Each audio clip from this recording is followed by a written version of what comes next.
দেখো আদর খাই কীরকম করলে আমার পুচুলা আদর খাই কী করলে দেখেছো? আদর খাই শান্ত করার জন্য করলাম। যা একটু গরম পড়েনি, কিন্তু এত দৌড়াদৌড়ি করছে, কিছুতেই শুনছে না। তাই একটু আদর করে দিলাম। আর ডোডোকে নিয়ে এলাম। দেখো কেমন শুয়ে আছে এখন। একদম কিচ্ছু জানে না। শুধু একটু একটু চুলকে দাও, তাহলেই ভালো লাগবে। দেখো ঘুম চলে আসছে। যে হারে জিভ বের করছিল, কি করব, তাই জন্য একটু আদর করে দিলাম আমার বাচ্চাকে। দেখো এখন চুপ করে শুয়ে থাকবে। আমারও তো খারাপ লাগে, অতটা জিভ বের করেছে। দুষ্টু দেখো কেমন দুষ্টু করছে আমার সাথে। আবার দেখছে কাজু দাদা কোথায়।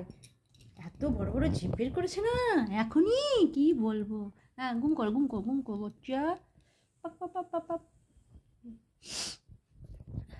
দেখেছো? এই দেখো জিভ বের করে রেখেছে। হ্যাঁ, এখনই গরম পড়েছে তোদের যা অবস্থা, তাই জন্য ডোডোকে নিয়ে এলাম। দেখো থাকতে পারছে না গরমে।